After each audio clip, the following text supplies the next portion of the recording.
అందరికీ నమస్కారం. ప్రపంచంలోని ప్రముఖ రక్షణ రంగ నిపుణులు టామ్ కూపర్, జెన్నిఫర్ జంగ్‌ల తర్వాత తాజాగా మరో ప్రఖ్యాత రక్షణ నిపుణుడు జాన్ స్పెన్సర్ కొన్ని సంచలన వ్యాఖ్యలు చేశారు.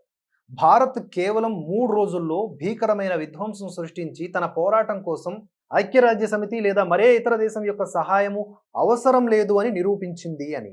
ముగ్గురు నిపుణులు ఏకగ్రీవంగా చెబుతున్న దాని ప్రకారం అణుశక్తి కలిగినటువంటి ఒక దేశం కేవలం 3 రోజుల్లో మోకరిల్లేలా ఇంత త్వరగా ఇంత పెద్ద ప్రతీకారం ఏ దేశం కూడా తీసుకోలేదు.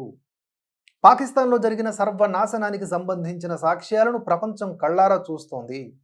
ముఖ్యంగా నూర్ ఖాన్, సర్గోధా వైమానిక స్థావరాలతో సహా 11 వైమానిక స్థావరాలు ధ్వంసం కావడం, వాటి వల్ల వెలువడినటువంటి రేడియేషన్ గురించిన వార్తలు ప్రపంచవ్యాప్తంగా వ్యాపించటం ఇది ఒక స్పష్టమైనటువంటి సాక్ష్యం. పాకిస్తాన్ ప్రధానమంత్రి కూడా తమ ఎయిర్ బేస్ల మీద అర్ధరాత్రులు దాడులు జరిగాయని చెప్పి ఇటీవలే ఒప్పుకున్నారు. మరోవైపు భారతదేశం యొక్క 5 అంతస్తుల భద్రతా వ్యవస్థకు సంబంధించిన ఒక పెద్ద వార్త వెలుగులోకి వచ్చింది. ఇందులో అత్యాధునికమైనటువంటి S-400 సుదర్శన చక్ర యొక్క శక్తిని ప్రపంచం చూసింది. యుద్ధ విరమణ జరిగిన మరుసటి రోజే భారతదేశం రష్యాకు S-400 యొక్క మరొక భారీ ఆర్డర్ని ఇచ్చింది.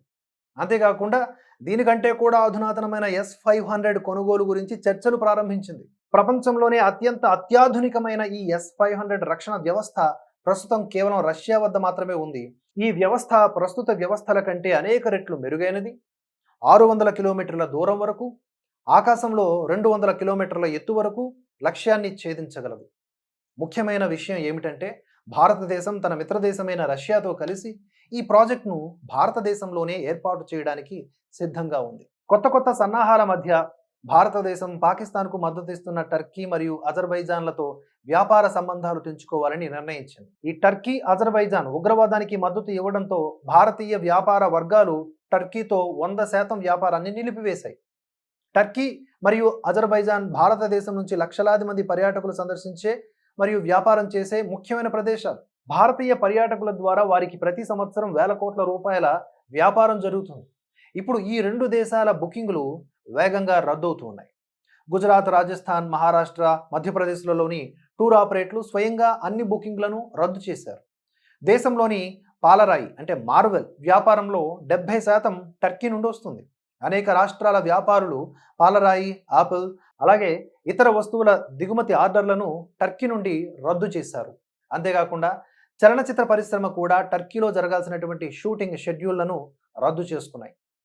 భూకంపం సంభవించినప్పుడు టర్కీకి మొట్టమొదట సహాయ సామాగ్రి, రెస్క్యూ బృందాలను పంపించినటువంటి దేశమే భారతదేశం. అయినప్పటికీ టర్కీ పహల్గామ్లో అమాయకులను చంపినటువంటి ఉగ్రవాదులకు మద్దతుగా నిలిచింది.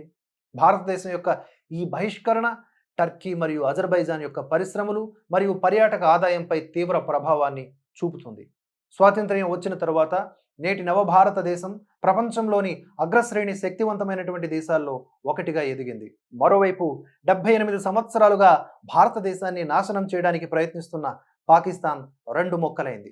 ఇప్పుడు అనేక ముక్కలుగా విడిపోతూ ఉంది మరియు స్వయంగా నాశనమవుతుంది. అప్పటి వరకు అది తన దుర్బుద్ధిని విడిచిపెట్టదు. పాకిస్తాన్తో పాటుగా టర్కీ, అజర్బైజాన్లను కూడా అది తనతో పాటు ముంచుతుంది.